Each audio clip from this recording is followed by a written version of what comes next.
Go. Está escutando bem? Sim. Beleza.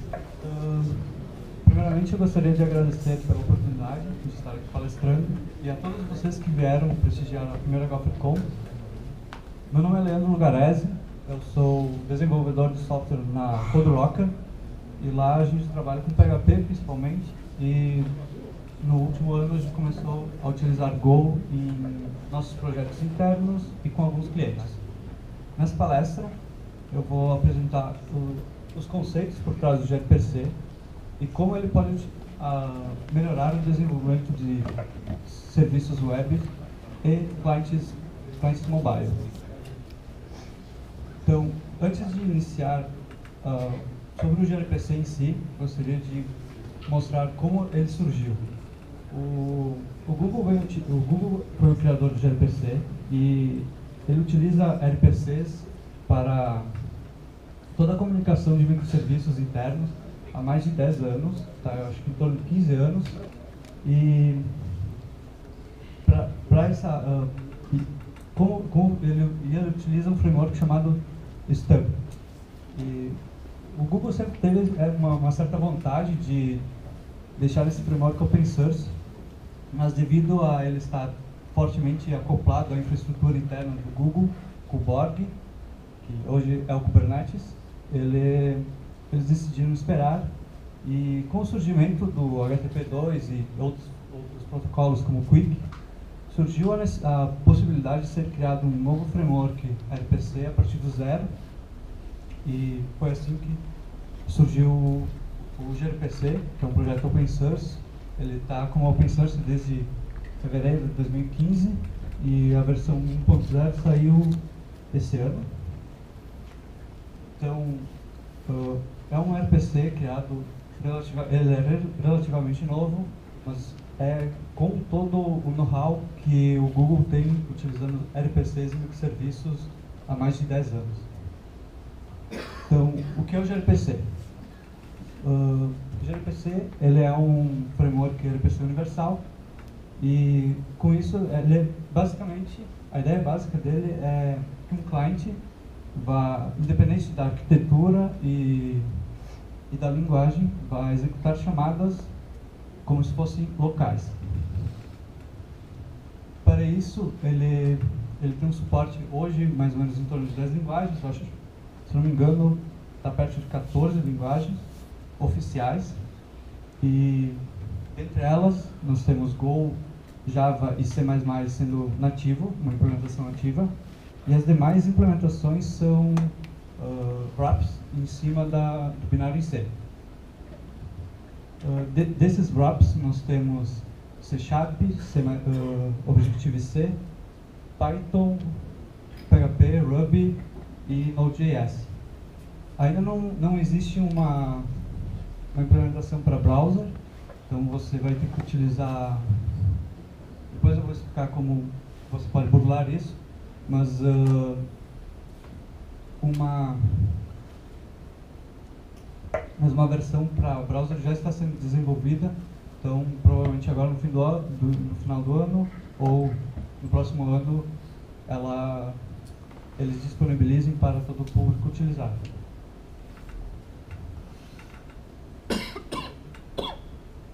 Bom, para trafegar os dados na rede, o gRPC utiliza HTTP2, então ele vai trazer todas as vantagens que o HTTP2 trouxe com relação ao HTTP1, entre elas o flow control dos seus requests, que ajuda muito na criação no gerenciamento dos microserviços, a compreensão dos headers e principalmente a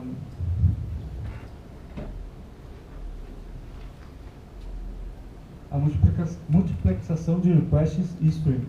Por multiplexação de requests, basicamente a gente vai ter apenas uma conexão TCP aberta pelo browser, ou pelo cliente na verdade, e todos os requests vão ser feitos utilizando essa conexão aberta. Isso elimina todo um handshake que cada vez que tu faz um request para um servidor é necessário, diminuindo muito a latência da rede dos seus requests e também possibilita a utilização de streamings. Com isso, facilita a utilização a criação de aplicações real-time. Por streamings, a gente pode ter streamings de ambos os lados, então o server pode mandar streamings para o cliente e o cliente para o server.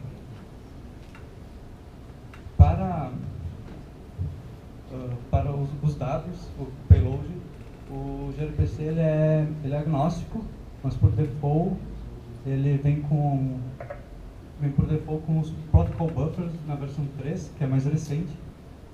E o que é o protocol buffers? Ele é um projeto open source do Google. Ele é relativamente antigo, ele já é utilizado para a maioria dos serviços e transporte de dados dentro do Google. E o gRPC utiliza então ele para basicamente duas coisas: para dados estruturados. Então, com dados estruturados a gente tem basicamente mensagens. Essas mensagens elas possuem campos. Esses campos eles possuem tipos. Então o gRPC é fortemente tipado, o protobufs, e todos esses tipos eles vão ser convertidos para uma representação binária e depois desconvertidos para uma representação nativa na linguagem que você vai estar utilizando. E ele é extremamente flexível, então você pode ter mensagens alinhadas e basicamente qualquer estrutura de dados que você consegue utilizar na sua linguagem. A segunda coisa que o gRPC utiliza com o protocol buffers ele utiliza ele com uma linguagem de definição de interface. Ela é extremamente flexível também, então você pode melhorar ela e adicionar novas funcionalidades. E basicamente você vai definir os seus serviços, e esses serviços eles são os requests, e elas possuem quatro tipos específicos. O NAR, que é o que a gente está acostumado, que é o Request Response. E os demais são streamings. Então, streaming server para o cliente para o server e streamings bidirecionais. A única coisa que vai especificar que você está trabalhando com streaming é o stream, a palavra reservada stream no parâmetro que você vai estar utilizando. Com essas definições, ou seja, os seus serviços, os parâmetros que são as mensagens, você vai compilar esse arquivo e ele vai gerar um código nativo na sua linguagem. Então, por exemplo, se está utilizando Go, ele vai gerar um código com todas as mensagens sendo structs e os serviços desses requests sendo uma interface que você vai implementar e passar para o gRPC, que ele vai utilizar para fazer o handler.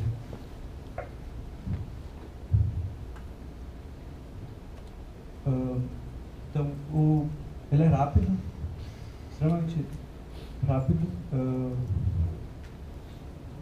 Aqui vocês utilizam o que para trafegar os dados? JSON, XML? Então, aqui é um gráfico com benchmark feito. É um benchmark utilizando várias estratégias de dados, e conseguem ver que o JSON ele consome muito mais tempo de interação, em torno de quase 4.000 nanosegundos, enquanto que protocol buffers fica em torno de 700, 900 nanosegundos.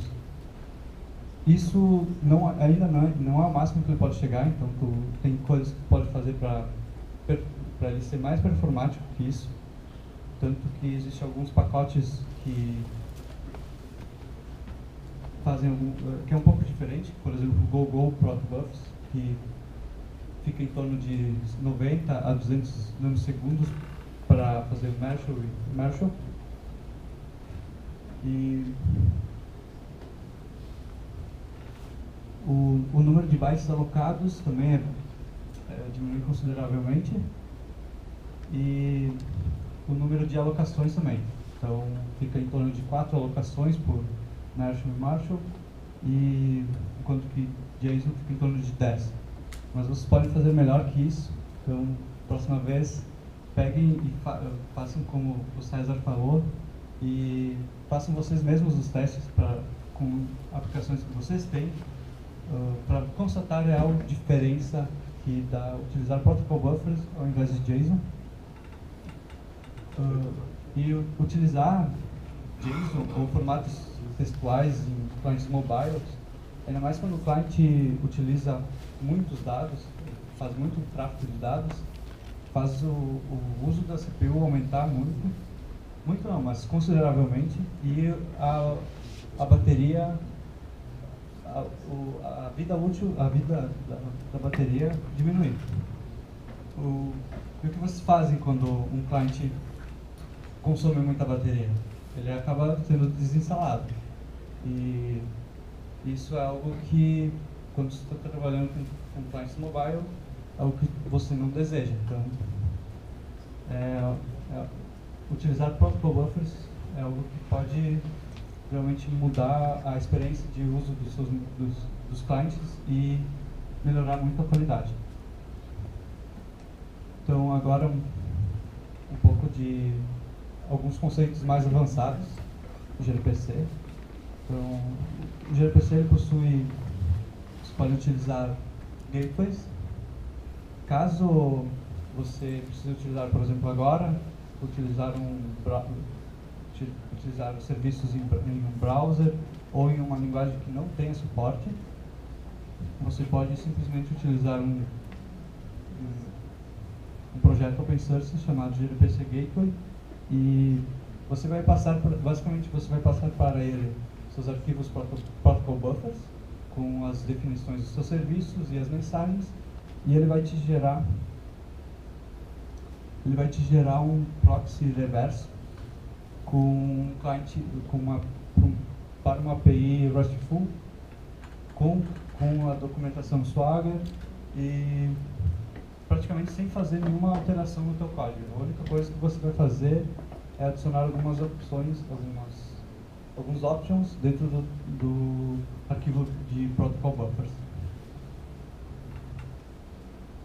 Contextos. O gRPC utiliza context, e com isso ele consegue fazer a propagação de timeouts e cancelamentos, e que é muito útil quando você está se conectando com um front-end, e esse front-end está passando essa request para vários back-ends que vão ser processados. Então você faz todo um pipeline de cancelamento e timeout. Interceptors, eles foram lançados recentemente, e ele é basicamente uma função que vai ser executada entre o cliente e o server. Você pode adicionar ela tanto no cliente quanto no server, e o que ela faz é, você vai ter acesso ao context e aos dados sendo trafegados, e ele possui basicamente dois tipos, de Streaming Interceptor e o Narrowing Interceptor. O único problema é que você pode utilizar apenas um interceptor por server, então era um pouco limitador, e aí temos um projeto open source que acaba utilizando interceptors para criar uma arquitetura de middlewares utilizando interceptors. Então você pode alinhar eles, e aí você vai utilizar eles para fazer autenticação, logs, métricas, sistemas de retry e o que for necessário com middlewares.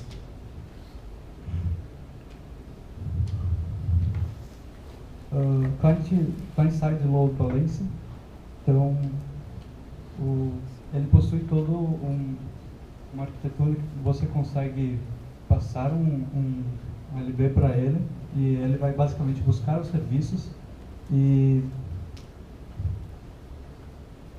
toda a informação necessária para se conectar com eles e basicamente possibilitando que os seus clientes, estando sendo um outro microserviço ou até mesmo um cliente mobile, que o próprio cliente possa fazer o load balancing e através do round robin com todos os serviços, os microserviços que você está utilizando.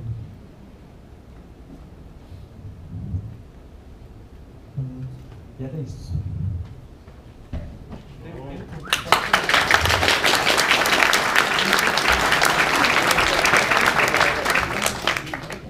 Sim, tem alguns minutinhos para pergunta. Opa, tirei. Tem uns 15 minutos ainda para pergunta. Se você tem alguma coisa aí que você... Opa, acho que temos uma surpresa aqui. Posso mostrar um pouco como é o workflow? Além do Visual Studio Code dele aqui, que é surpresa. Pode. Primeira vez que eu vejo isso rodando no Linux. Funciona bem. Então, eu achava que só um pouco de Mac era Face, né? Dos era da Microsoft. Basicamente, você vai iniciar o projeto, você vai definir os seus protocol buffers. Geralmente o pessoal acha muito complicado porque você precisa definir toda a tua API. Mas eu achei realmente mais satisfatório porque tu vai realmente ter que definir ela antes de começar a programar e evitar que você acaba construindo um monstro. Você vai definir os serviços e os seus dados. Então, cada VPC, cada método, ele recebe apenas um parâmetro, ele retorna um parâmetro e uma mensagem, no caso. Essas tags que tem em cada mensagem, elas são tags identificadoras do binário. Então, quando tu compilar, ele vai saber que esse campo ele fica na posição 1 dentro do binário. Isso possibilita tu consiga fazer versionamento do teu cliente. Por exemplo, se eu adicionar um novo campo aqui no user e algum cliente que não tenha esse campo, está utilizando uma versão antiga da minha API, vai conseguir se comunicar sem problemas. E a mesma coisa é se eu deletar. Só que para deletar eu não vou simplesmente deletar o campo, eu vou deixar ele como reservado, assim o Protocol Buffer vai ignorar esse campo, evitando problemas com binários corrompidos. Você pode ter campos repetidos, o que torna basicamente ele um array, aqui no caso de tweets, e esse tweet é uma outra mensagem. Feito isso, você vai executar um arquivo que é o proto.c, você vai instalar, ele é um binário Go não, C++, e vai passar os seus arquivos protos e ele vai gerar um código binário, no caso aqui para mim, para Go, e, bom, é código gerado, então ele não vai ser muito bonito, mas vai te dar toda a tua API e basicamente o que você vai precisar fazer implementar tá pequeno aqui, Ctrl P.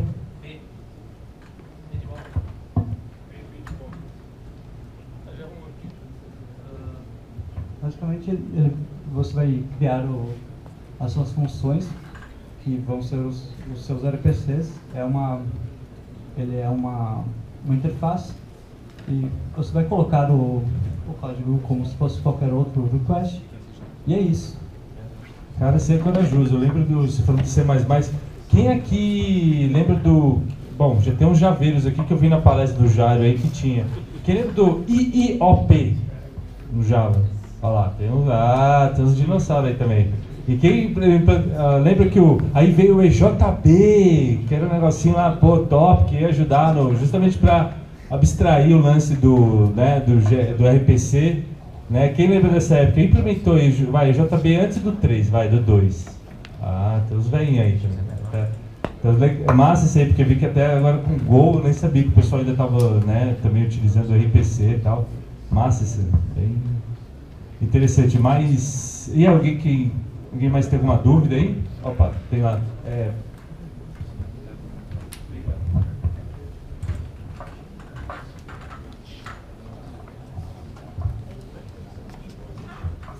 Bom, a pergunta é um tanto simples.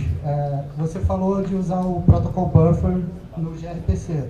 E se eu simplesmente quisesse adicionar um outro conteúdo no meu REST? Né? Vem um outro content type. O que você acha disso? Você acha que vale a pena, é bacana?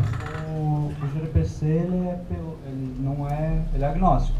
Você consegue utilizar, provavelmente você vai ter que fazer algum hacking para conseguir eu digo utilizar. mais, não no ambiente RPC, no REST, padrão, REST? no HTTP. Em no vez de REST? o JSON vir um protocol buffer e eu usar isso como um outro tipo de dados da minha API, por exemplo. No caso ali do REST, que daí seria o gateway. O gateway, então, ele vai criar para cada RPC, ele vai criar uma interface REST. Quando você executar essa interface REST com HTTP1, ele vai basicamente se conectar no seu RPC e vai executar o RPC e te retornar o retorno. E com os streamings, então ele converte para um WebSocket. Valeu, obrigadão.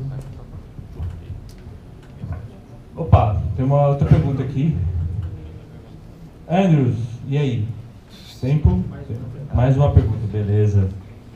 Onde tem aquele botão poderoso lá, ele ejeta o palestrante. Então, você falou que estava com os interceptors e que você podia agregar com os watchers nesse qualquer processo de comunicação. Esses processos são bloqueantes, eles são obstrutivos ou eles podem ser ou não obstrutivos? São sempre bloqueantes? São bloqueantes. É um pipeline, ele vai pegando e vai executar o handler, ele vai te retornar o handler e você vai passando de volta. Bom, acho que é isso. Pô, obrigado, cara, pela palestra, valeu aí, show de bola.